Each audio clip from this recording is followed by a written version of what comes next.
Bienvenidos a Relatos Escalofriantes. Esta noche te traigo historias que han aterrorizado a México durante generaciones. Brujas y encuentros sin explicación. Antes de comenzar, más de la mitad de ustedes aún no están suscritos. Quiero pedirte un favor. Si te gusta el terror, suscríbete y deja tu like. Es gratis y me ayudas muchísimo a seguir trayéndote más historias como estas. Ahora sí, comencemos. Hay carreteras en México donde la noche trae consigo algo más que oscuridad. Son caminos que han visto demasiadas cosas, que han sido testigos de eventos que la razón no puede explicar. Y quienes manejan por esas carreteras solitarias, especialmente después de medianoche, saben que hay riesgos que no aparecen en ningún mapa de tránsito. Esta es una historia sobre uno de esos caminos. Una carretera en Puebla, donde las apariciones son tan comunes que los lugareños han aprendido a evitarla cuando cae el sol. Pero siempre hay quien no conoce las advertencias. Siempre hay quien piensa que son solo supersticiones de pueblo. Y esos son los que pagan el precio más alto. Porque en algunas carreteras, lo que te encuentras no es de este mundo. Y una vez que te ven, una vez que cruzas miradas con ellas, ya no hay forma de escapar completamente. Julio manejaba su camioneta por la carretera que conecta Puebla con Tlaxcala. Era chofer de carga y conocía bien ese camino. Lo había recorrido cientos de veces durante sus 10 años trabajando para la empresa de transportes. Tenía 38 años. Era un hombre práctico que no creía en fantasmas ni en leyendas. Para él, las historias que contaban los otros choferes sobre apariciones en la carretera eran solo eso. Historias para pasar el tiempo durante las largas horas de manejo. Era casi la 1 de la mañana de un jueves de noviembre. Julio había salido tarde de Puebla porque hubo un retraso en la carga. Normalmente no le gustaba manejar tan tarde, no por miedo sino porque estaba cansado y el sueño podía ser peligroso al volante. Pero tenía que entregar la mercancía en Tlaxcala antes del amanecer, así que no tenía opción. La carretera estaba vacía. Completamente vacía. Julio llevaba más de media hora sin ver otro vehículo. A los lados del camino solo había campos oscuros y árboles que se recortaban contra el cielo sin luna. La radio tocaba música norteña a bajo volumen, y Julio tarareaba distraídamente luchando contra el cansancio. Estaba pasando por una sección particularmente solitaria de la carretera, una zona donde no había pueblos cercanos ni casas visibles, cuando vio algo adelante. Al principio pensó que era un animal en el camino, tal vez un perro o un coyote, pero conforme se acercaba, se dio cuenta de que era demasiado grande y la forma era diferente. Era una persona. Una mujer parada al lado de la carretera haciendo señas para que se detuviera. Julio frunció el ceño. ¿Qué hacía una mujer sola en ese lugar a esa hora? Tal vez había tenido un accidente, tal vez necesitaba ayuda. A pesar de su reputación de hombre duro, Julio tenía buen corazón. No podía simplemente pasar de largo si alguien necesitaba ayuda. Redujo la velocidad y se detuvo a unos metros de donde estaba la mujer. Bajó la ventanilla y se asomó. La mujer caminó hacia la camioneta. En la luz de los faros, Julio pudo verla mejor. Era joven, tal vez de unos 25 años, con cabello largo y oscuro. Vestía un vestido blanco que parecía sucio y rasgado. Estaba descalza. ¿Necesita ayuda, señorita?, preguntó Julio. ¿Tuvo un accidente? La mujer no respondió. Solo lo miraba con ojos grandes y oscuros. Había algo extraño en su mirada, algo que hizo que Julio sintiera un escalofrío a pesar del calor dentro de la cabina. ¿Está bien?, preguntó de nuevo. ¿Necesita que la lleve a algún lado? La mujer sonrió. Fue una sonrisa extraña, demasiado amplia que no llegaba a sus ojos. Y entonces habló. «Llévame», dijo con voz suave pero extraña, como si hablara desde muy lejos. «Llévame contigo». Julio sintió que algo no estaba bien. Su instinto le gritaba que se fuera, que pisara el acelerador y saliera de ahí. Pero al mismo tiempo, no podía simplemente abandonar a una mujer en medio de la nada. Se debatió internamente durante unos segundos. «¿A dónde va?», preguntó finalmente. «Solo voy hacia Tlaxcala. Si quiere puedo llevarla al siguiente pueblo para que consiga ayuda». La mujer dio un paso más cerca de la camioneta. Ahora estaba justo al lado de la ventana. Julio podía verla claramente. y lo que vio hizo que se le helara la sangre. Sus pies descalzos no tocaban completamente el suelo. Flotaba a unos centímetros de altura, casi imperceptiblemente, pero definitivamente no estaba parada en la tierra. «Llévame», repitió la mujer. Esta vez su voz sonó diferente, más profunda, con un eco antinatural. «Llévame o te llevaré yo a ti». Julio no esperó más. Pisó el acelerador a fondo. La camioneta arrancó con un chirrido de llantas.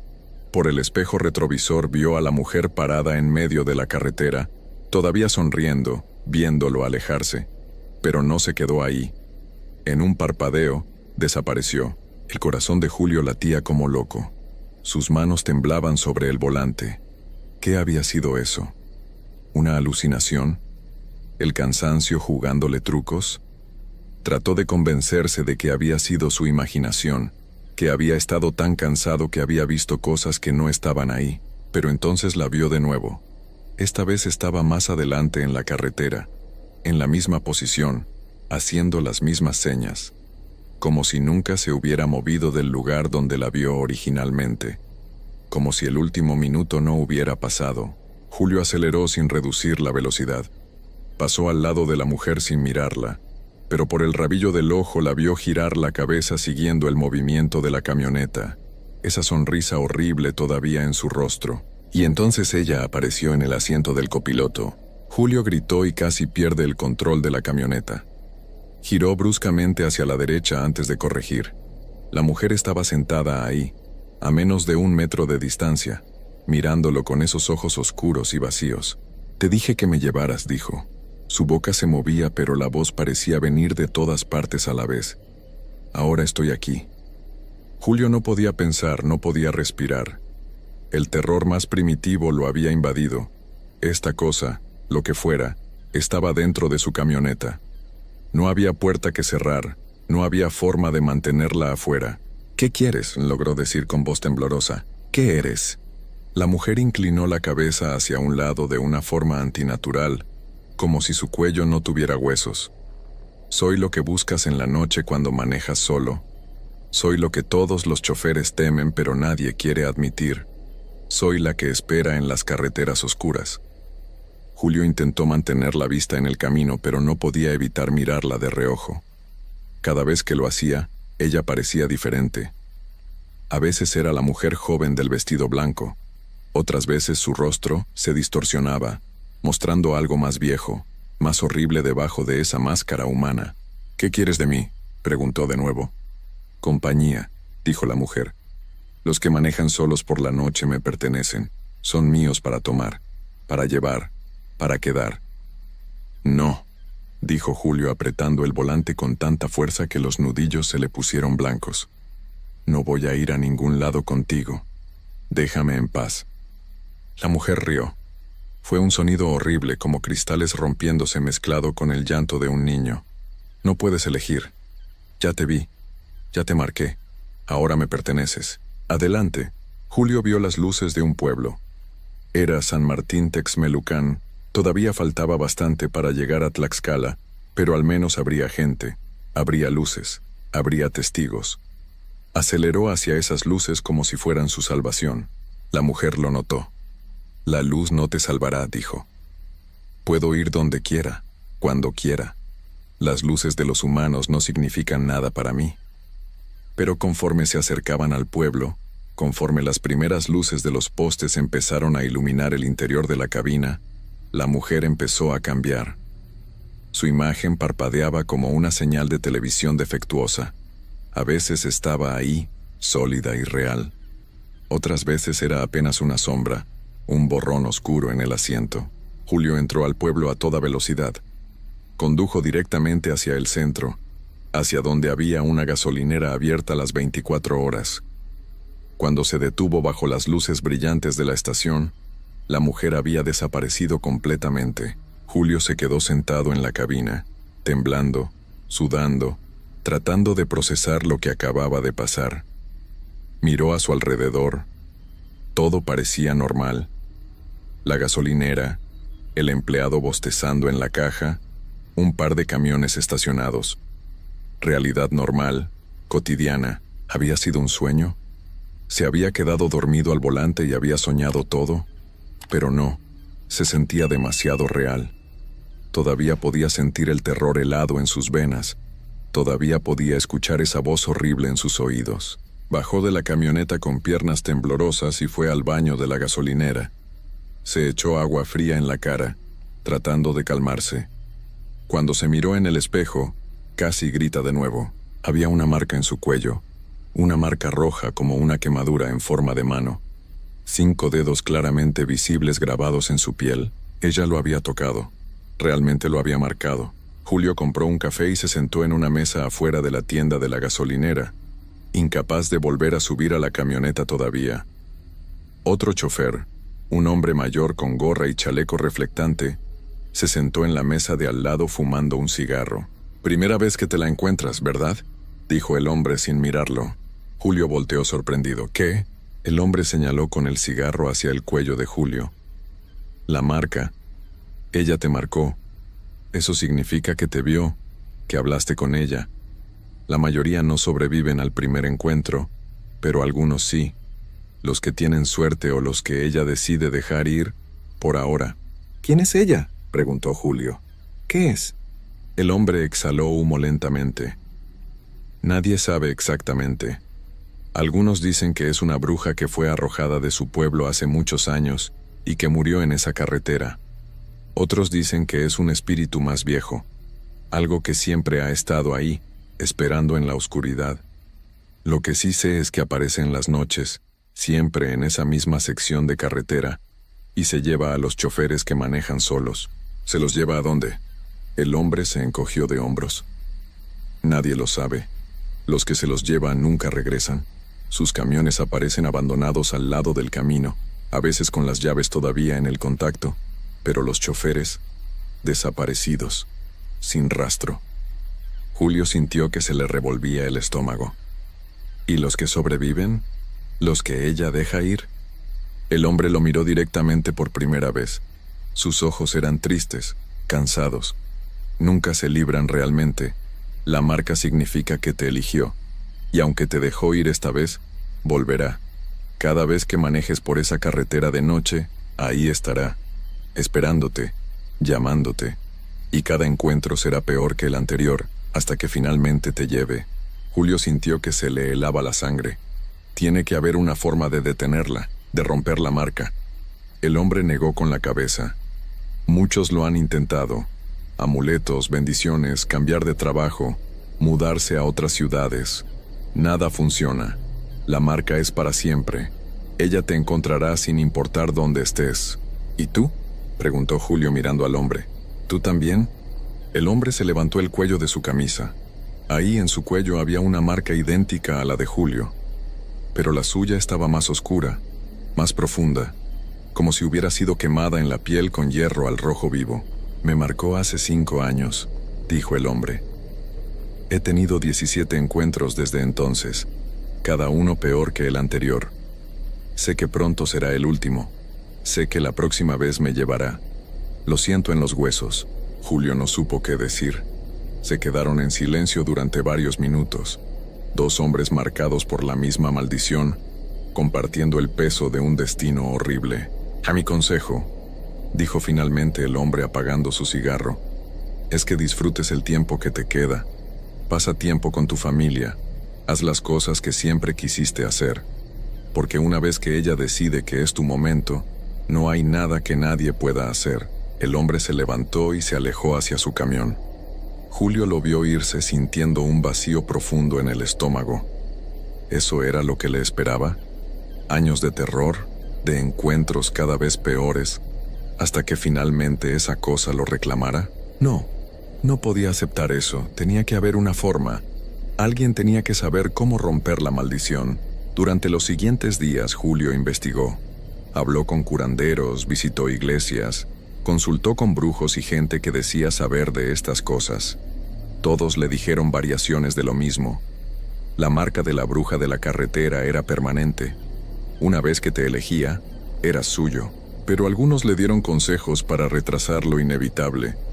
Llevar siempre sal en el camión. Nunca viajar solo si podía evitarlo. Rezar antes de cada viaje. Evitar esa carretera específica cuando fuera posible. Julio siguió todos los consejos. Empezó a llevar un copiloto cuando podía, generalmente su cuñado Roberto, que necesitaba trabajo. Cambió de rutas, tomando caminos más largos para evitar ese tramo maldito de carretera. Dejó de hacer entregas nocturnas cuando le era posible, pero la vida no siempre permite elecciones. Su empresa necesitaba entregas urgentes. A veces no había copilotos disponibles. A veces la única ruta viable era esa carretera. El segundo encuentro ocurrió 3 meses después del primero. Julio manejaba de regreso de Tlaxcala. Había salido tarde porque la descarga se retrasó. Eran casi las 3 de la mañana. Llevaba sal en los bolsillos, un rosario colgando del espejo retrovisor, y había rezado antes de salir. Pero nada de eso importó. Ella apareció exactamente en el mismo lugar que la primera vez, parada al lado de la carretera, haciendo señas. Esta vez Julio ni siquiera redujo la velocidad. Aceleró y pasó a su lado sin mirarla, pero eso no detuvo nada. Ella apareció en el asiento del copiloto como antes, solo que esta vez se veía diferente, más real, más sólida, y había algo en su expresión que no había estado ahí antes. Hambre. «Has estado evitándome», dijo con esa voz que venía de todas partes. «Pero no puedes esconderte. Soy parte de ti ahora. Estamos conectados». Julio mantuvo la vista al frente, tratando de ignorarla, rezando en voz baja. Ella se rió de sus oraciones. «Tus palabras sagradas no significan nada aquí», dijo. «Esta carretera es mía, este es mi dominio, y tú eres mío». Extendió su mano hacia Julio. Él trató de alejarse, pero estaba atrapado en el asiento del conductor. Los dedos de ella tocaron su brazo, y Julio sintió un frío tan intenso que le quemó la piel. Gritó del dolor. «Solo un recordatorio», dijo ella retirando la mano. «Para que no olvides que estoy esperando, siempre esperando». Y entonces desapareció. Julio condujo el resto del camino llorando del dolor y del miedo. Cuando llegó a casa, su esposa Alma vio la nueva marca en su brazo, una quemadura en forma de mano, y lloró con él. Le suplicó que dejara el trabajo, que encontrara algo más cerca de casa, que dejara de manejar por esas carreteras. Julio lo intentó. Habló con su jefe, pidió que lo cambiaran a rutas locales, entregas de día, pero la empresa estaba en problemas financieros. Si quería mantener su trabajo, tenía que seguir con las rutas nocturnas a Tlaxcala. Era eso o quedarse sin empleo. No podía darse ese lujo. Tenía 3 hijos que alimentar, una esposa que mantener, una casa con hipoteca. Necesitaba ese trabajo, así que siguió manejando. Y los encuentros continuaron. El tercero fue peor. Ella no solo apareció en el camión, sino que tomó el control del vehículo. Julio pisaba el freno, pero el camión seguía acelerando. Giraba el volante, pero las llantas no respondían. Durante 5 minutos aterradores, ella manejó el camión llevándolo por la carretera a velocidades peligrosas, riendo todo el tiempo. «Podría estrellarte ahora mismo», dijo. «Podría hacerte chocar contra un árbol, hacerte volar por un barranco. Pero eso sería demasiado rápido, demasiado fácil. Quiero que sufras primero». Finalmente le devolvió el control, pero el mensaje era claro. Ella podía hacer lo que quisiera con él. Él estaba completamente a su merced. El cuarto encuentro, ella trajo compañía. No estaba sola en el asiento del copiloto. Había otras figuras en la cabina del camión, sombras oscuras que se movían y susurraban. Julio no podía verlas claramente, pero podía sentir su presencia, fría y malévola. «Estos son los otros», dijo la mujer. «Los que tomé antes que tú. Los choferes que desaparecieron en esta carretera. Ahora me sirven. Pronto tú también te unirás a ellos». Las sombras se acercaron a Julio, tocándolo con dedos helados, susurrando cosas horribles en sus oídos, cosas sobre lo que le esperaba, sobre el dolor eterno, sobre servir a la bruja por toda la eternidad. Después de ese encuentro, Julio dejó de dormir. No podía cerrar los ojos sin ver esas sombras, sin escuchar esos susurros. Empezó a perder peso. Su familia estaba aterrada por él. «Tienes que dejar ese trabajo», le suplicó Alma. «No importa el dinero, encontraremos otra forma. Pero si sigues así, te vas a volver loco, o peor». Julio sabía que ella tenía razón, pero también sabía en lo profundo de su corazón que dejar el trabajo no lo salvaría. El hombre de la gasolinera había dicho la verdad. Una vez marcado, no había escape. Ella lo encontraría sin importar dónde estuviera. Y tenía razón. El quinto encuentro ocurrió cuando Julio no estaba ni cerca de esa carretera. Estaba en su casa, en su propia cama, tratando de dormir. Y ella apareció al pie de la cama, mirándolo con esos ojos vacíos. «Puedo ir a donde quiera», le recordó. «Ya no necesito esperar en la carretera. Ahora puedo visitarte cuando quiera. En tu casa, con tu familia cerca. ¿Quieres que los conozca?» Julio se levantó de un salto poniéndose entre ella y la puerta de la habitación donde dormían sus hijos. «No», dijo con voz firme a pesar del terror. «Déjalos en paz. Esto es entre tú y yo». Ella sonrió. «Valiente. Me gusta. Pero no te preocupes. Todavía no quiero a tu familia. Solo te quiero a ti. Los demás pueden vivir con el dolor de tu ausencia. Ese sufrimiento me alimenta también». Los encuentros se volvieron más frecuentes. Una vez por semana. Luego 2 veces. Luego casi todas las noches. Cada vez más intensos. Más aterradores. Ella le mostraba cosas. Visiones de lo que les había pasado a otros choferes. Los veía vagando en una oscuridad eterna, gritando sin voz, sufriendo sin esperanza de alivio. «Este será tu destino», le decía. «Muy pronto. Puedo sentir que estás listo. Tu miedo está en su punto máximo. Tu espíritu está casi quebrado. Casi es tiempo». Julio se volvió una sombra de lo que había sido. Sus hijos le tenían miedo porque parecía un fantasma. Alma lloraba todas las noches. Sus amigos dejaron de visitarlo porque estar cerca de él se sentía mal, como si llevara una nube oscura sobre su cabeza. Y entonces llegó la noche final. Julio sabía que era diferente en el momento en que se subió al camión. El aire se sentía más pesado, más frío. Las sombras parecían más oscuras, y en su pecho sentía una opresión, como si su corazón supiera que algo terrible estaba por suceder.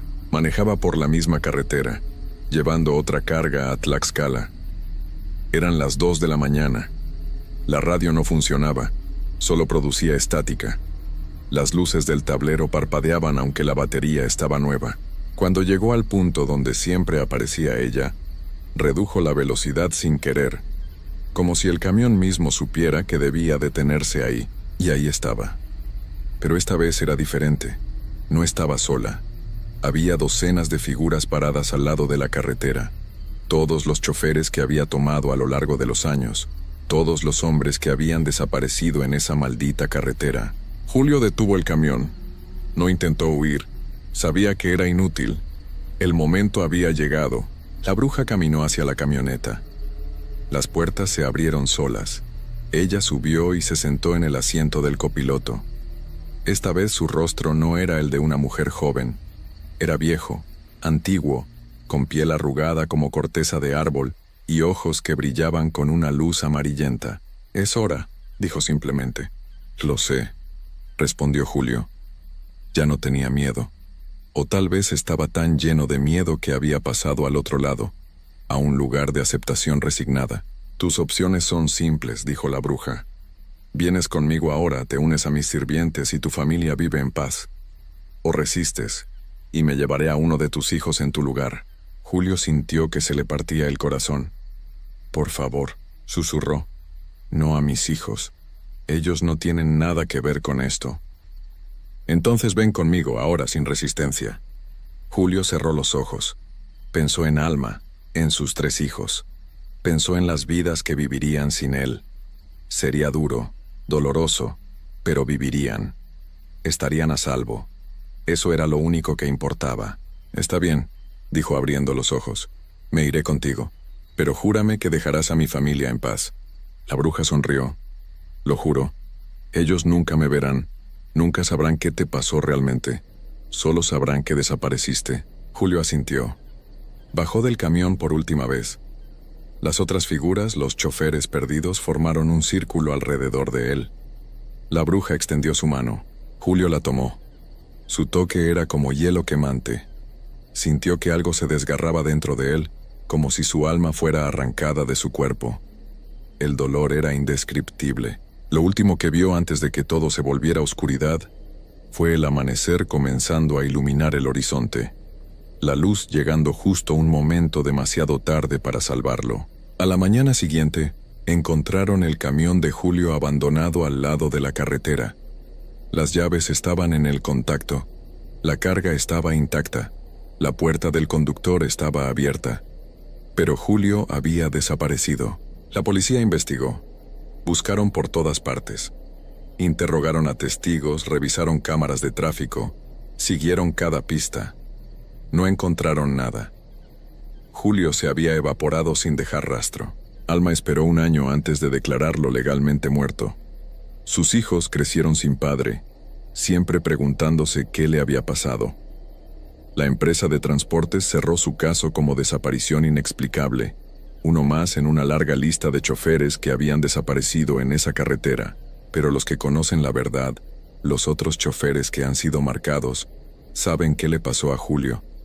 A veces, cuando manejan por esa carretera de noche, lo ven, una figura parada al lado del camino junto con los otros, esperando, siempre esperando, porque ese es el destino de los que la bruja toma. No mueren, no descansan, solo sirven, por toda la eternidad, esperando en esa carretera oscura a que pase el siguiente chofer solitario, el siguiente marcado, la siguiente víctima. Y la bruja sigue ahí, noche tras noche, año tras año, cazando en esa carretera de Puebla, apareciendo a los que manejan solos en la oscuridad, marcando a algunos, llevándose a otros. Los lugareños lo saben, los choferes con experiencia lo saben, pero siempre hay alguien nuevo que no conoce las advertencias. Alguien que piensa que las historias son solo supersticiones.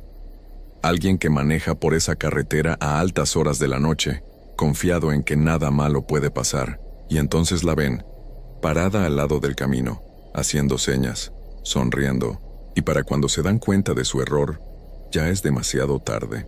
Ya están marcados, y la cuenta regresiva hacia su desaparición ha comenzado. Hay cosas que la gente del campo sabe desde hace muchos años y que la gente de la ciudad se niega a creer. No porque no existan, sino porque nunca las han vivido. Dicen los viejos que cuando una mujer está esperando un bebé, carga con ella una luz que no se ve con los ojos, pero que ciertas presencias sí pueden sentir. Y que esas presencias llevan siglos buscándola. Saúl Ramírez tenía 42 años y toda su vida había vivido en Espinal, un pueblo pequeño enclavado entre las montañas del norte de Veracruz, donde las noches huelen a tierra mojada y los cerros se tragan el sonido antes de que llegue lejos. Era un hombre trabajador, de esos que no creen en nada que no puedan ver con sus propios ojos. Siempre dijo que las historias de brujas eran cuentos de abuelas para asustar a los niños. Siempre dijo eso. Hasta aquella noche de noviembre. Todo comenzó semanas antes de que él se diera cuenta de lo que estaba pasando. Su vecina, una señora llamada Doña Consuelo, era comadrona desde joven y conocía mejor que nadie los misterios del embarazo en ese pueblo. Ella fue la primera en notar algo raro.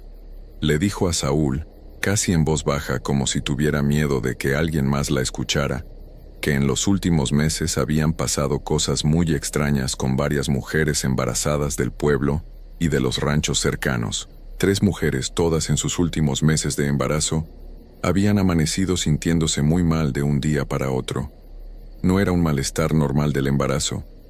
Era otra cosa. Se despertaban pálidas, con unas ojeras profundas que parecían manchas de tierra, con el cuerpo frío aunque hubiera calor, y con la mirada perdida como si hubieran pasado la noche en un lugar muy lejano, del que no recordaban nada. Los bebés en sus vientres seguían vivos, pero algo en ellos parecía haberse apagado un poco, como una vela a la que le quitan el aire de golpe. Los médicos del centro de salud no encontraban explicación. Los análisis salían más o menos bien, pero las mujeres no mejoraban fácilmente. Tardaban semanas en recuperar el color y la fuerza, y cuando por fin nacían los bebés, nacían callados. No lloraban con fuerza como deben llorar los recién nacidos. Nacían mirando hacia arriba con los ojos muy abiertos, como si ya supieran algo que los demás no saben. Saúl escuchó todo eso sin darle mucha importancia. Le dijo a doña Consuelo que seguramente era algo del agua, o del frío, o del estrés. Ella lo miró de una manera que él no olvidaría después. Lo miró como se mira a alguien que todavía no entiende nada pero que pronto va a entender todo. Y se fue sin decir más. Esa misma noche Saúl no pudo dormir bien. Su esposa, Leticia, estaba embarazada de 7 meses, y aunque él no lo decía, aunque se burlaba de los cuentos, algo dentro de él se había movido con las palabras de la vieja. Se levantó a las 2 de la madrugada a tomar agua.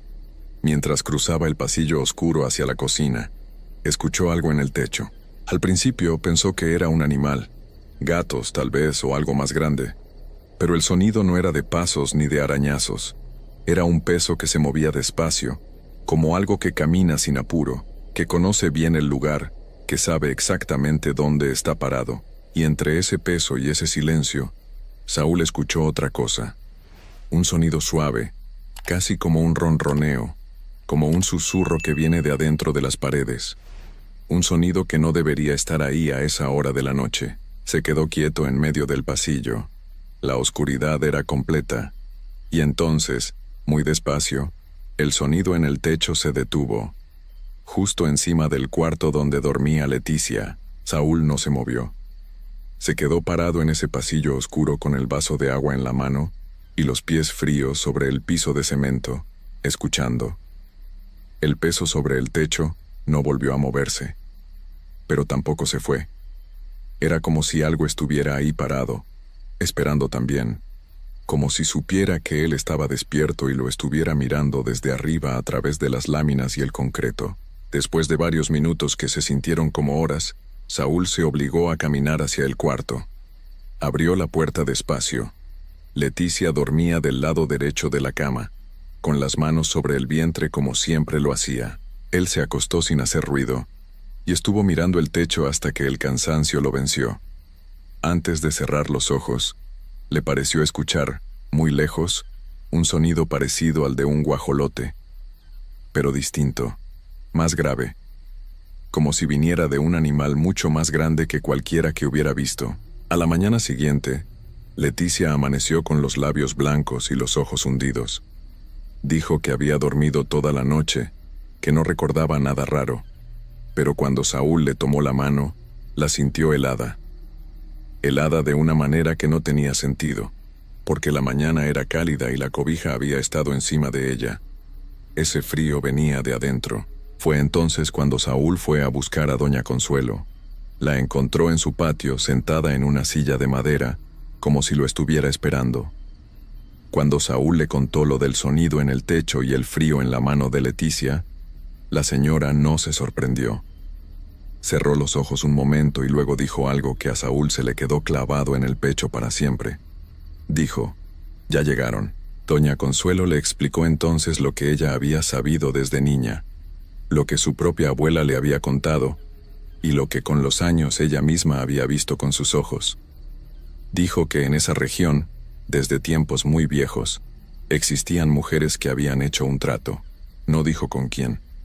Solo dijo que habían hecho un trato a cambio de algo que la gente normal no puede entender. Y que ese trato les exigía una cosa cada cierto tiempo: alimentarse de lo más puro que existe en este mundo, que es la energía de un bebé que todavía no ha nacido, la fuerza de vida que carga una madre embarazada. Para poder acercarse sin ser reconocidas, estas mujeres aprendían a cambiar de forma durante la noche. Se quitaban la piel, como quien se quita una ropa, y en su lugar quedaba algo distinto, algo que volaba, algo que tenía la forma de un guajolote pero que no era un guajolote. Era solamente la cáscara de afuera que usaban para moverse en la oscuridad sin levantar sospechas. Por eso en los pueblos viejos, cuando alguien escucha un guajolote en el techo de noche, sabe que no debe abrir las ventanas, sabe que no debe dejar velas encendidas en el cuarto, y sobre todo sabe que si hay una mujer embarazada en la casa, esa noche hay que rezar sin parar hasta que salga el sol. Saúl quiso no creer. Quiso pensar que la vieja estaba loca o que exageraba, pero recordó el sonido, recordó la mano helada de Leticia. y recordó algo más que no le había dicho a nadie. Cuando entró al cuarto esa madrugada, en la ventana había una mancha oscura, como si algo grande hubiera estado parado en el alféizar y hubiera dejado una huella, no de pata de gato ni de perro, de algo con 3 dedos largos, hacia adelante y uno hacia atrás, como las huellas que deja un guajolote en el lodo, pero del tamaño de la mano de un hombre. Doña Consuelo le dijo que no había mucho tiempo, que cuando una de esas presencias encontraba a su víctima, volvía noche tras noche hasta completar lo que había venido a tomar. No lo hacía de un solo intento porque eso mataría a la madre y al bebé, y eso no era lo que buscaban. Lo que buscaban era algo más paciente y más terrible. Querían ir tomando la energía poco a poco, noche a noche, sin que la mujer se diera cuenta, sin que el bebé se defendiera, hasta vaciarlo por completo, hasta que el niño naciera con algo faltando adentro, algo que ya no se puede reponer.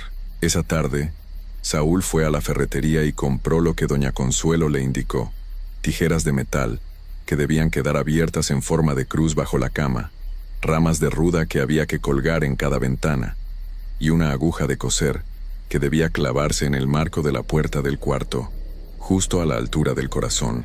La vieja le explicó que estas cosas no las alejaban para siempre, pero les dificultaban entrar. Les ponían obstáculos que necesitaban tiempo para sortear, y ese tiempo era lo único que Saúl tenía para proteger a Leticia. Las primeras 2 noches no pasó nada. Saúl dormía a ratos, con un oído siempre alerta. Leticia se veía un poco mejor. El color le fue volviendo a la cara y el bebé se movía con más fuerza dentro de ella. Saúl empezó a pensar, con alivio y con vergüenza al mismo tiempo, que todo había sido un susto sin fundamento. Entonces llegó la tercera noche, y todo cambió. Eran casi las 3 de la madrugada cuando Saúl se despertó de golpe sin saber por qué. No hubo sonido que lo despertara. No hubo movimiento. Solo se despertó, con los ojos abiertos de par en par y el corazón golpeando fuerte, mirando el techo en la oscuridad total. Y entonces lo escuchó, no encima del techo esta vez, sino afuera de la ventana. Un sonido suave, casi delicado, como algo que camina muy despacio sobre el marco de piedra. Paso a paso, sin apuro, como quien sabe que tiene toda la noche. Saúl se sentó en la cama. En la oscuridad, entre las ramas de ruda que colgaban en la ventana, vio 2 puntos de luz, pequeños, amarillos, quietos. 2 ojos que lo miraban desde afuera, desde una altura que no correspondía a ningún animal normal, porque la ventana estaba a 1,5 metros del suelo, y esos ojos estaban exactamente al nivel de los suyos. Saúl no pudo moverse. Era como si el cuerpo se le hubiera olvidado cómo funciona. Esos 2 ojos amarillos no parpadeaban, no se movían, solo estaban ahí, fijos en él, con una calma que era peor que cualquier amenaza. Y entonces, muy despacio, como si supiera perfectamente lo que estaba haciendo, la figura del otro lado de la ventana bajó la cabeza, y Saúl vio el cuello. Un cuello largo, arrugado, de un rojo oscuro casi negro en la oscuridad. Un cuello de guajolote, pero unido a un cuerpo que tenía forma de mujer agachada sobre sus propias rodillas, con las alas pegadas a los costados como brazos doblados hacia atrás. Y todo eso parado en el marco de la ventana, a 1,5 metros del suelo, sin caerse, sin moverse, mirándolo. Saúl abrió la boca, pero no salió ningún sonido. Lo que sí salió fue el aire de sus pulmones, de golpe, como si algo se lo hubiera sacado. Y en ese momento, sin que la figura de la ventana se moviera ni 1 centímetro, Leticia se agitó en la cama. No se despertó, siguió dormida, pero su cuerpo se tensó de pies a cabeza. Sus manos apretaron el vientre sin que ella lo supiera, y su respiración se volvió lenta, muy lenta, demasiado lenta para alguien que solo está dormida. Saúl encontró fuerzas de donde no sabía que las tenía. Se lanzó sobre la mesita de noche, agarró las tijeras que doña Consuelo le había dicho que guardara cerca, y las apuntó hacia la ventana gritando algo que él mismo no entendió, alguna palabra que le salió sola desde adentro. La figura en la ventana no huyó, solo giró lentamente la cabeza hacia un lado, como lo hacen los pájaros cuando escuchan algo que les llama la atención. Y luego, sin prisa, se echó hacia atrás y desapareció en la oscuridad. No hubo aleteo, no hubo sonido de caída. Solo desapareció como si la noche se la hubiera tragado. Leticia se despertó unos segundos después. Preguntó qué había pasado. Saúl le dijo que había tenido una pesadilla. Ella le creyó porque quería creerle. Esa noche, no durmió más ninguno de los dos, aunque Leticia pensó que era por el susto de él. Al día siguiente, Saúl fue corriendo a casa de doña Consuelo y le contó todo. La señora lo escuchó sin interrumpirlo. Cuando él terminó, ella hizo algo que lo perturbó más que cualquier otra cosa de esa noche.